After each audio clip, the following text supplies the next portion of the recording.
இது மகிமை நேரம்.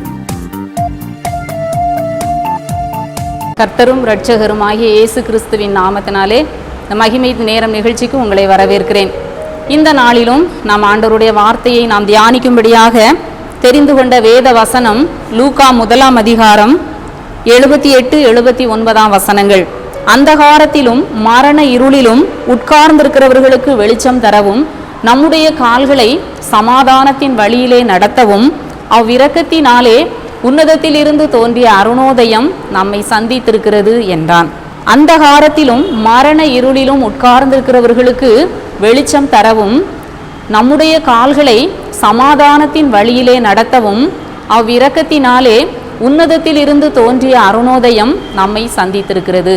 இந்த அருமையான வசனத்தை வாசிக்கிற பொழுது உண்மையாகவே எனக்கு மிகவும் பிடித்தமான ஒரு வசனம். இந்த வசனங்களை எனக்கு ரொம்ப பிடிக்கும். இதை யார் சொன்னதுன்னு சொல்லி பார்த்தோம் என்று சொன்னால், அந்த யோவான் ஸ்நானகனுடைய தகப்பனாகிய சகரியா பரிசுத்த ஆவியினாலே நிரப்பப்பட்டு தீர்க்க தரிசனமாக இந்த வசனங்களை அவர் சொல்லுகிறதை பார்க்கிறோம். ஒரு மகிழ்ச்சியாக, ஒரு களி கூறுதலாக இந்த வசனங்களை அவர் சொல்லுகிறார், இந்த வார்த்தைகளை அவர் சொல்லுகிறார். அந்தகாரத்திலும் மரண இருளிலும் உட்கார்ந்திருக்கிறவர்களுக்கு நம்முடைய தேவன் வெளிச்சத்தை கொடுக்கிற தேவன். இன்றைக்கு உலகத்திலே இருளிலே வாழ்ந்து கொண்டிருக்கிற ஜனங்கள் ஏராளம் ஏராளம். அவர்கள் வெளிச்சத்தை அறியாதபடி அவர்கள் இருளிலே வாழ்ந்து கொண்டிருக்கிறார்கள். மரண இருளில் வாழ்கிற மக்கள் உண்டு. அப்பேற்பட்ட மக்கள், அந்த இருளான வாழ்க்கை, பாவமான வாழ்க்கை, சாபமான வாழ்க்கை வாழ்ந்து கொண்டிருக்கிற ஜனங்களுக்கு ஆண்டவர் வெளிச்சத்தை கொடுப்பதற்காக இந்த உலகத்துக்கு வந்தார். அந்த அருணோதயம் போல, நம்மை சந்திக்கிற அருணோதயம் போல ஆண்டவர் இந்த உலகத்திற்கு வந்தார். எதற்காக? அந்தகாரத்திலும் மரண இருளிலும் உட்கார்ந்திருக்கிறவர்களுக்கு அவர் வெளிச்சம் கொடுப்பதற்காக வந்தார்.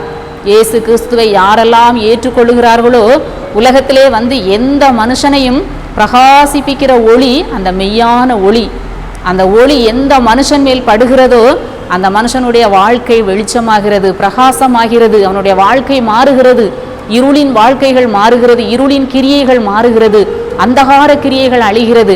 யாருடைய வாழ்க்கையிலே இயேசு குறுக்கிடுகிறாரோ, இயேசு கடந்து வருகிறாரோ, அவங்க வாழ்க்கையிலே வெளிச்சம் வீசுகிறது.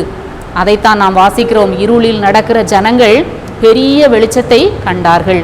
மரண இருளின் திசைகளில் குடியிருக்கிறவர்களின் மேல் வெளிச்சம் உதித்தது.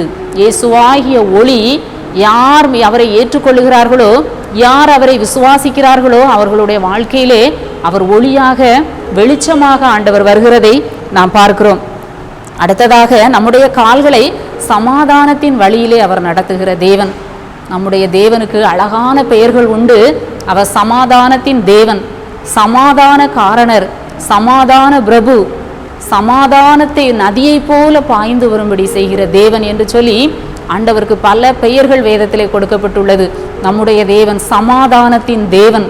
அந்த சமாதானத்தின் தேவன் நம்முடைய கால்களை சமாதானத்தின் வழியிலே அவர் நடத்துகிற தேவன். இன்றைக்கு சமாதான வழியை அறியாதவர் ஜனங்கள் இருக்கிறார்கள்.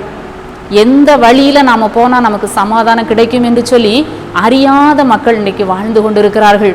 அறியாமலே வாழ்ந்து அறியாமலே அவர்கள் மடிந்து போகிறதை நாம் பார்க்கிறோம். இன்றைக்கு ஒரு மனுஷனுக்கு ரொம்ப அவசியம் சமாதானம். எந்த வழி சமாதானமான வழி என்று சொல்லி வழி தெரியாமல் அலைகிற மக்கள் அதிகம். தேவன் மனுஷனை செம்மையானவனாக உண்டாக்கினார்.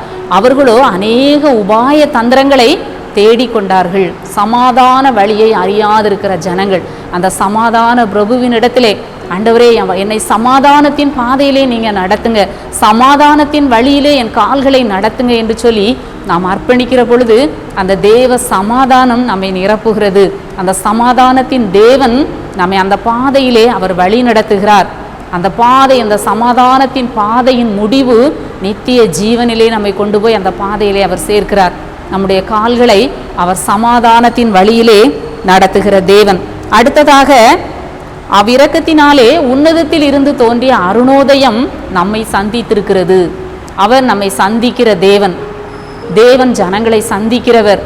இந்த இயேசு கிறிஸ்துவாகிய அந்த இரட்சகரை இந்த உலகத்திற்கு அனுப்பி தேவன் மனிதர்களை சந்தித்தார். இயேசு கிறிஸ்துவை இந்த உலகத்திற்கு அனுப்பி அவர் நம்மை சந்தித்தார். அந்த இயேசு கிறிஸ்து தேவன் மனிதர்களை சந்திக்கிற தேவன். பழைய ஏற்பாட்டிலே நாம் பார்க்கிறோம், இஸ்ரவேல் ஜனங்கள் எகிப்திலே அவர்கள் கொடுமையான வேலை வாங்கப்பட்டார்கள். ஒரு எகிப்து என்கிற கொடுமையான அந்த இருப்பு காலவாயிலே அவர்கள் அகப்பட்டு கொண்டு வெளியே வர முடியாமல் அவர்கள் தவிக்கிறார்கள். ஜனங்கள் கூக்குரல் இடுகிறார்கள், முறையிடுகிறார்கள். வாசிக்கிறோம், தேவன் ஜனங்களை சந்தித்தார். தேவன் அந்த ஜனங்களை சந்தித்தார் என்று சொல்லி யாத்ராகமத்திலே நாம் வாசிக்கிறோம். 4ஆம் அதிகாரம் 31ஆம் வசனத்திலே கர்த்தர் இஸ்ரவேல் புத்திரரை சந்தித்தார். மோசே, ஆரோன் இவர்களை அனுப்பி அவர்களை விடுவிப்பதற்காக ஆண்டவர் அந்த ஜனங்களை அன்று சந்தித்தார். நெருக்கப்படுகிற பொழுது, உபத்திரவப்படுகிற பொழுது ஆண்டவர் எங்கேயோ இருந்து வேடிக்கை பார்த்து கொண்டிருக்கிற தேவன் அல்ல. தன்னுடைய ஜனங்களை சந்தித்து அவர்களை மீட்டு வெளியே கொண்டு வருவதற்காக அங்கே அவர் தன்னுடைய ஊழியக்காரர்களை அவர் அனுப்புகிறார். அது மாத்திரமல்ல, இன்னும் கூட நாம் ரூத்தின் புஸ்தகம் 1ஆம் அதிகாரத்திலே நாம் பார்க்கிறோம், அங்கே பயங்கரமான பஞ்சம் வருகிறது. அந்த இஸ்ரவேல் ஜனங்கள் மத்தியிலே அங்கு பயங்கரமான பஞ்சம் வருகிறது, ஆகார குறைவாகிய பஞ்சம். ஜனங்கள் தத்தளிக்கிறார்கள், பல இடங்களுக்கு அவர்கள் பிரிந்து செல்கிறார்கள். இப்படிப்பட்ட சூழ்நிலையிலே நாம் வாசிக்கிறோம், தேவன் தம்முடைய ஜனங்களை, கர்த்தர் தம்முடைய ஜனங்களை சந்தித்து அவர்களுக்கு ஆகாரம் அருளினார். அங்கே ஆண்டவர் ஜனங்களை சந்தித்து அவர்களுக்கு ஆகாரம் கொடுத்து அவர்களை போஷிக்கிற தேவனாக இருக்கிறார். இப்படி ஆண்டவர் மனிதர்களை அவர் சந்திக்கிற தேவன். மனிதர்கள் நெருக்கப்படுகிற பொழுது, நியாயாதிபதிகளின் புஸ்தகத்திலே நாம் பார்க்கிறோம், மனிதர்கள் நெருக்கப்படுகிற பொழுது, பாவம் செய்து தேவனை விட்டு பின்வாங்கி போன போது சத்துருக்களின் கையிலே அங்கே அவர்கள் ஒப்பு கொடுக்கப்படுகிறார்கள். ஆனாலும் கூட அவர்கள் நெருக்கத்திலே கர்த்தரை நோக்கி கூப்பிடுகிற பொழுது ஆண்டவர் அவர்களுக்கு இரட்சகர்களை அனுப்பி அவர்களை ரட்சிக்கிறார், அவர்களை சந்திக்கிறார், அவர்களை விடுவிக்கிறார். அவர்களை அப்படியே ஆண்டவர் அழிந்து போகும்படி விட்டு விடாமல் அவர்களை சந்திக்கிறார். இப்பொழுதும் கூட இந்த காலங்கள் ஆண்டவர் நம்மை சந்திக்கிற காலம். இந்த காலம், நாம் வாழ்ந்து கொண்டிருக்கிற இந்த காலம் ஆண்டவர் நம்மை சந்திக்கிற காலம், ஆண்டவர் நம்மை சந்திக்கிற நாட்கள். இந்த நாட்கள் எருசலேமை பார்த்து ஆண்டவர் கண்ணீர் விட்டு அழும்போது சொன்னார், உன்னை சந்திக்கிற இந்த காலத்தை நீ அறியாமல் போனாய், நான் உன்னை தேடி வந்திருக்கிறேன். எங்கேயோ ஆண்டவர் பிறந்திருக்கலாம், ஏதோ ஒரு நாட்டில் பிறந்திருக்கலாம், ஆனால் அவர் அங்கே உள்ள மக்களை தேடி போகாமல் அந்த எருசலேம், அந்த இஸ்ரவேல் ஜனங்களை தேடி அவர் வந்தார். ஆனால் அவரை யாரும் ஏற்றுக்கொள்ளவில்லை. வேதபாரகர், பரிசேயர், பிரதான ஆசாரியர்கள் யாரும் அந்த ஆண்டவரை ஏற்றுக்கொள்ளவில்லை. அதான் ஆண்டவர் சொல்லுகிறார், நான் எனக்கு சொந்தமானதிலே வந்தேன், எனக்கு சொந்தமானவர்களோ என்னை ஏற்றுக்கொள்ளவில்லை என்று சொல்லி நாம் வாசிக்கிறோம். ஆமாம், அவர் ஆண்டவர் இந்த ஜனங்களை சந்திப்பதற்காக வந்தார். ஆனால் அவர்கள் அவரை சந்திப்பதற்கு, அவரை ஏற்றுக்கொள்வதற்கு ஆயத்தமாக இல்லை. எருசலேமை பார்த்து கண்ணீர் விட்டு அழுதார். உன்னை சந்திக்கும் காலத்தை நீ அறியாமல் போனாய் என்று சொல்லுகிறார். இந்த நாட்களிலும் கூட தேவன் நம்மை சந்திக்கிறார். அவருடைய வார்த்தையின் மூலமாக, அவருடைய செய்திகளின் மூலமாக, நல்ல அருமையான பாடல் வரிகளின் மூலமாக, நல்ல ஆராதனைகளின் மூலமாக, வேத புத்தகத்தின் மூலமாக, நல்ல ஆலய ஆராதனைகளின் மூலமாக ஆண்டவர் நம்மை சந்திக்கிறார். அவருடைய வசனத்தை நமக்கு கொடுத்து அதன் மூலம் அவர் நம்மை சந்திக்கிறார். நாம் அவருடைய வார்த்தைகளுக்கு அவர் நம்மை சந்திக்கிற இந்த காலத்திலே அவரை நாம் ஏற்றுக்கொள்ளுகிற பொழுது உண்மையாகவே ஆண்டவருடைய ஆசீர்வாதம் நமக்கு கிடைக்கும். இல்லாவிட்டால் உன்னை சந்திக்கும் காலத்தை நீ அறியாமல் போனாய் என்று சொல்லி ஆண்டவர் கண்ணீர் விட்டு அழுதது போல இப்படிப்பட்ட தவணையின் நாட்களை, கிருபையின் நாட்களை நாம் அறியாமல் நாம் வாழ்வோம் என்று சொன்னால் ஆண்டவருடைய கோபாக்கினை நம்மேல் வரும் என்று சொல்லி அந்த லூக்காவிலே நாம் 19ஆம் அதிகாரத்திலே வாசிக்கிறோம். அந்த ஆண்டவர் சாபமாக சொல்கிறார், உன் பிள்ளைகளை தரையாக்கி போட்டு உன்னுடைய ஒரு கல்லின் மேல் ஒரு கல்லிராதபடி செய்யும் நாட்கள் வரும் என்று சொல்லுகிறார். அப்படிப்பட்ட வார்த்தைகள் நமக்கு வராதபடி இந்த நாட்களை நாம் பயன்படுத்தி கொள்வோம்.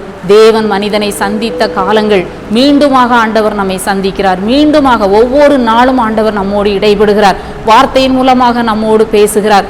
அந்த இறைவனை, அந்த ஆண்டவரை நாம் ஏற்றுக்கொள்வோம். அவருக்கு நம்முடைய வாழ்க்கையை ஒப்பு கொடுப்போம். ஆண்டவர் பெரிய காரியங்களை செய்வார். எங்களை நேசிக்கிற நல்ல ஆண்டவரே, மீண்டுமாக இந்த காலை வேளையிலே நாங்கள் உம்முடைய முகத்தை நோக்கி பார்க்கிறோம். ஆண்டவரே, அந்தகாரத்தில் இருக்கிறவர்களுக்கு வெளிச்சம் கொடுக்கிற தேவன், எங்கள் வாழ்க்கையிலே ஒளியாக வெளிச்சமாக நீர் வாரும். அந்தகார கிரியைகளை நீர் அழித்து போடும் ஆண்டவரே. சமாதானத்தின் வழியிலே எங்களுடைய கால்களை நடத்தும் ஆண்டவரே. எங்களை சந்திக்கிற இந்த காலத்தை நாங்கள் அறிந்து கொள்ள எங்களுக்கு உதவி செய்யும். மீட்பர் இயேசு கிறிஸ்துவின் மூலம் ஜெபிக்கிறோம் நல்ல பிதாவே, ஆமென்.